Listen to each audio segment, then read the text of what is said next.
সংবাদ সবাইকে স্বাগত জানাচ্ছি। আমি ফিরোজ তোহা। শুরুতে সংবাদ শিরোনাম জানিয়ে দিব সর্বশেষ গুরুত্বপূর্ণ আপডেট সংবাদ। শুরুতে শিরোনাম। সরকারের নতজানু নীতির কারণে সীমান্তে আগ্রাসন হচ্ছে, অভিযোগ করলেন বিএনপির মহাসচিব মির্জা ফখরুল ইসলাম আলমগীর।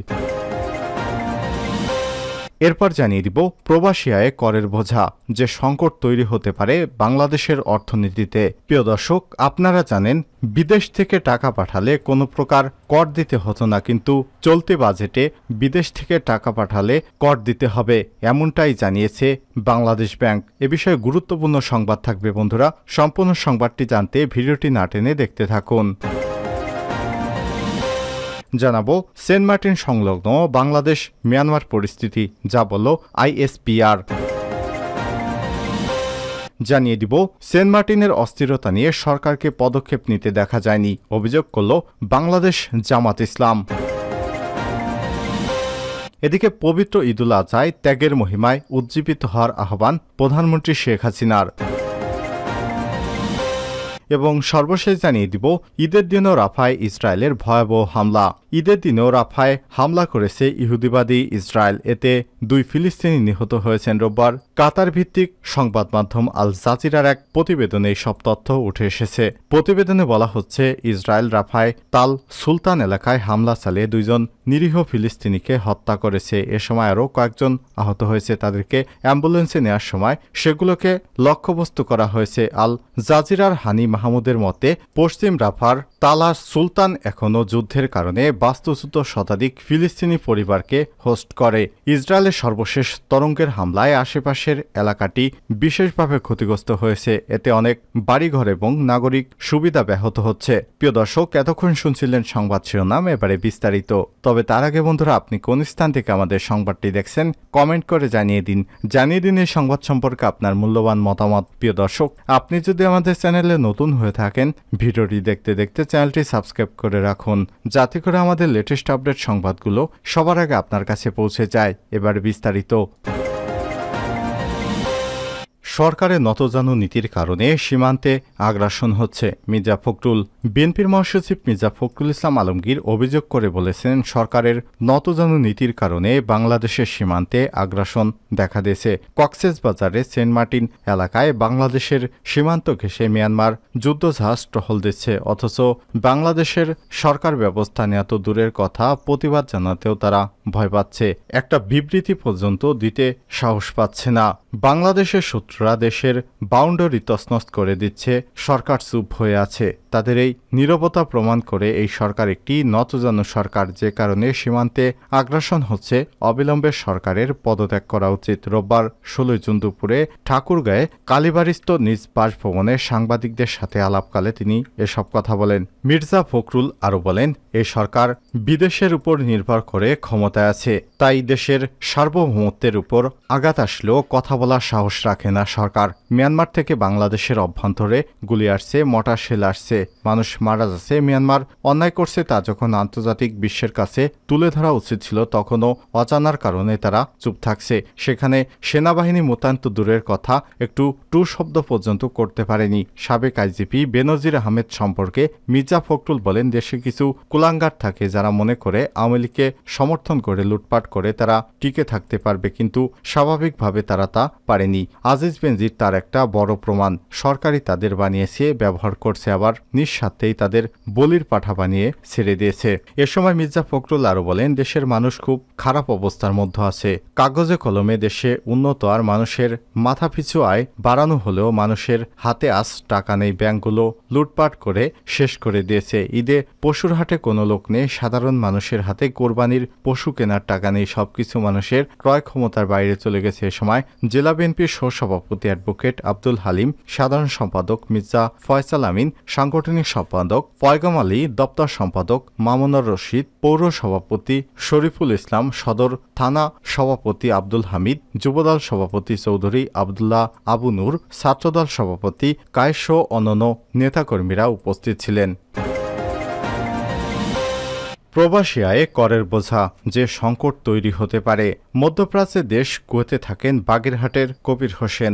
দেশে থাকা স্ত্রী সন্তানের ভরণ পোষণের জন্য স্ত্রীর অ্যাকাউন্টে প্রতি মাসে ব্যাংকের মাধ্যমে টাকা পাঠান তিনি। এছাড়াও রোজার ঈদ, কোরবানিতে ছোট ভাই সহ নিকটাত্মীয়দের অ্যাকাউন্টে উপহার হিসেবে টাকা পাঠান তিনি। ঈদ কিংবা উৎসবে তিনি তার ছোট ভাই মিজানুর রহমানের অ্যাকাউন্টেও টাকা পাঠাতেন, তবে এতে কোনো কর দিতে হতো না। কিন্তু নতুন বাজেট প্রস্তাবনায় অনুযায়ী স্বামী, স্ত্রী, ছেলেমেয়ে বা বাবা মা ছাড়া অন্য কারো অ্যাকাউন্টে টাকা পাঠালে তার উপর কর বসবে।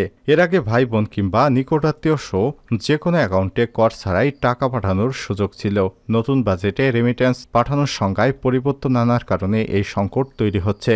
জাতীয় রাজস্ব বোর্ড এনবিআর বলছে, বিদেশ থেকে এই পাঠানো অর্থ আয় হিসেবে গণ্য হবে, যে কারণে এর উপর কর প্রদান করতে হবে গ্রহীতাদের। বছর শেষে আয়কর রিটার্নের করদাতাকে তা দেখাতে হবে। এনবিআরের সাবেক চেয়ারম্যান আব্দুল মজিদ বিবিসি বাংলাকে বলেছেন, বিদেশ থেকে টাকা পাঠানো নিয়ে অনেক ধরনের দুর্নীতি হয়। নতুন বাজেটের এই সিদ্ধান্ত বাস্তবায়ন হলে সেটি বন্ধ হবে। অর্থনীতিবিদরা বলছেন, এনবিআরের এই প্রস্তাব ভালো, কিন্তু এই সিদ্ধান্ত পরিস্থিতিকে কিছুটা জটিল করে তুলবে। অর্থনীতিবিদ আহসান এইস মনসুর বিবিসি বাংলাকে বলেন, আমি মনে করি এটা ট্যাক্স রেট বাড়ানোর জন্য করা হয়েছে, তবে এটা এই প্রস্তাবনা বাস্তবায়ন হলে ট্যাক্স রেটটা বাড়বে, ট্যাক্স ফাঁকি দেওয়া কমবে। 2024-25 অর্থ বছরে বাজেটে এই বিষয়টি নিয়ে প্রস্তাবনা দেয়া হলেও এটি এখনও কার্যকর হয়নি। ব্যাংকগুলোকে এ ধরনের কোনো নির্দেশনা দেওয়া হয়নি বলে বিবিসি বাংলাকে নিশ্চিত করেছে কয়েকটি বেসরকারি ব্যাংক, যাদের কাছে টাকা পাঠালে কর চাপবে। জনশক্তি কর্মসংস্থান প্রশিক্ষণ ব্যুরো বা BAT এর তথ্য মতে বিদেশে কর্মরত বাংলাদেশি শ্রমিকদের সংখ্যা প্রায় 1.5 কোটি। মধ্যপ্রাচ্যের দেশ সৌদি আরব, সংযুক্ত আরব আমিরাত, ওমান, কুয়েত, কাতার, মালয়েশিয়া, যুক্তরাষ্ট্র, দক্ষিণ কোরিয়া সহ বিশ্বের বিভিন্ন দেশ থেকে বিপুল পরিমাণ অর্থ রেমিটেন্স হিসেবে বাংলাদেশে আসে। বিশ্বের বিভিন্ন দেশে থাকা প্রবাসী কর্মীরা এই রেমিটেন্সের টাকা স্বামী, স্ত্রী, বাবা মা, সন্তান, ভাই বোন কিংবা নিকটাত্মীয় কিংবা বন্ধুবান্ধবের ব্যাংক অ্যাকাউন্টে পাঠিয়ে থাকেন। বর্তমান আইন অনুযায়ী ব্যাংক অ্যাকাউন্টের মাধ্যমে তাদের পাঠানো এই টাকা রেমিটেন্স হিসেবেই ধরা হয়। বাংলাদেশের গ্রাম অঞ্চলে এমন অনেক পরিবার আছে যাদের মা, স্ত্রী কিংবা সন্তানদের অনেকেরই নিজ নামে ব্যাংক অ্যাকাউন্ট নেই। সেই কারণে অনেকেই নিজ পরিবারের সদস্য ছাড়া নিকটাত্মীয়দের অ্যাকাউন্টেই টাকা পাঠিয়ে থাকেন। নতুন বাজেটের প্রস্তাব অনুযায়ী স্বামী, স্ত্রী, ছেলে মেয়ে এবং বাবা মা ছাড়া অন্য কারো অ্যাকাউন্টে টাকা পাঠালে সেটিকে উপহার হিসেবে ধরা হবে এবং তার উপর কর বসবে।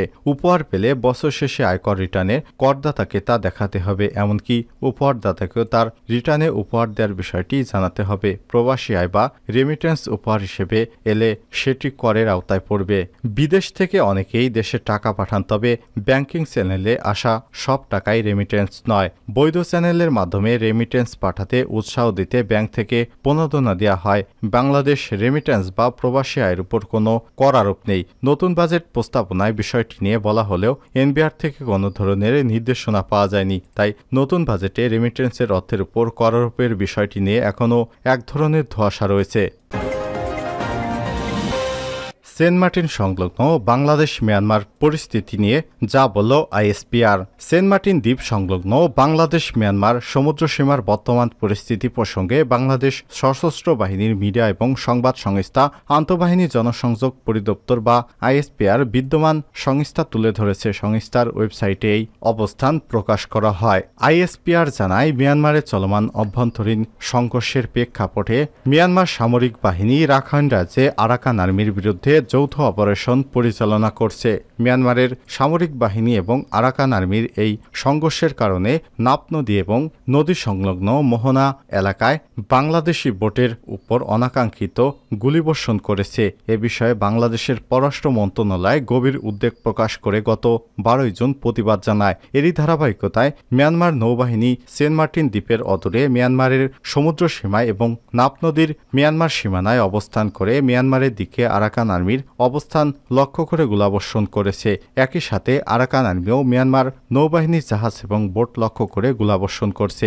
এতে বলা হয়, বর্তমান মিয়ানমার সীমান্তে মিয়ানমার নৌবাহিনীর একাধিক যুদ্ধজাহাজ উক্ত অপারেশন পরিচালনা করছে। মিয়ানমার নৌবাহিনী সেন্ট মার্টিনের অদূরে মিয়ানমারের সমুদ্র সীমায় অবস্থানের ক্ষেত্রেও বাংলাদেশ নৌবাহিনীকে অবহিত করেছে। উল্লেখ্য, মিয়ানমারের অভ্যন্তরীণ সংঘর্ষটি মিয়ানমারের মূল ভূখণ্ড এবং তৎসংলগ্ন উপকূলীয় এলাকায় চলমান রয়েছে। আরও উল্লেখ্য সেন্ট মার্টিন দ্বীপের সন্নিকটে বাংলাদেশ নৌবাহিনী কোস্টগার্ডের একাধিক জাহাজ মিয়ানমার জাহাজের গতিবিধি পর্যবেক্ষণ সহ বাংলাদেশের সমুদ্র সীমা থেকে নিয়মিত টহল পরিচালনা করছে। আইএসপিআর জানায় মিয়ানমারের চলমান অভ্যন্তরীণ সংঘর্ষ সেন্ট মার্টিনের নিকটবর্তী হয় উক্ত সংঘর্ষকে কেন্দ্র করে সোশ্যাল মিডিয়ায় সেন্ট মার্টিনের নিরাপত্তা নিয়ে বিভিন্ন স্বার্থান্বেষী মহলের গুজব ছড়ানো হচ্ছে। সকলকে এ ধরনের গুজবে বিভ্রান্ত না হওয়ার অনুরোধ করা হলো। সেন্ট মার্টিনের অস্থিরতা নিয়ে সরকারকে পদক্ষেপ নিতে দেখা যায়নি জামাত ইসলাম।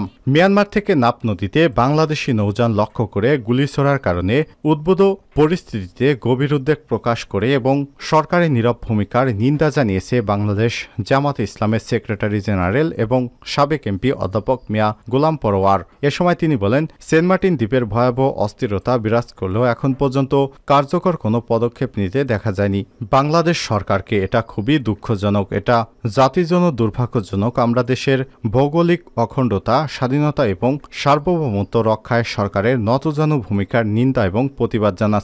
আজ এক বিবৃতিতে সব কথা বলে জামাত ইসলাম। অধ্যাপক মিয়া গোলাম পরোয়ার বলেন, গত 5 জুন টেকনাফ উপজেলা পরিষদ নির্বাচনে ভোটগ্রহণ শেষে ফেরার পথে নির্বাচন কর্মকর্তা 8 জুন ইটবালু এবং খাদ্য সামগ্রী বহনকারী ট্রলারকে লক্ষ্য করে মিয়ানমার থেকে গুলিবর্ষণ করা হয়। নাপ নদীতে বাংলাদেশি নৌযান লক্ষ্য করে প্রায় প্রতিদিনই গুলি ছোড়া হচ্ছে। গত 11 জুনও গুলি ছোড়া হয়েছে, ফলে সব ধরনের নৌযান চলাচল বন্ধ রয়েছে। এমন অবস্থায় সেন্ট মার্টিনের 10,000-এর মতো অধিবাসী বন্দী হয়ে পড়েছে। সেখানে খাদ্য, ওষুধ এবং নিত্যপণ্যের সংকট দেখা দিয়েছে। অসুস্থতা, উন্নত চিকিৎসার জন্য মূল ভূখণ্ডে আসতে পারছেন না। দ্বীপবাসীর মধ্যে ভয়াবহ উৎকণ্ঠা বিরাজ করছে। তিনি বলেন, দেশের স্বাধীনতা, সার্বভৌমত্ব এবং নাগরিকদের জানমালের নিশ্চয়তা বিধান করা সরকারের প্রধান দায়িত্ব, কিন্তু ডামি নির্বাচনের মাধ্যমে ক্ষমতা আসা গণবিচ্ছিন্ন সরকার সে দায়িত্ব পালনে ভূমিকা রাখতে পারছে না। স্বাধীন সার্বভৌমত্ব দেশের জন্য এটা খুবই অমর্যাদাকর।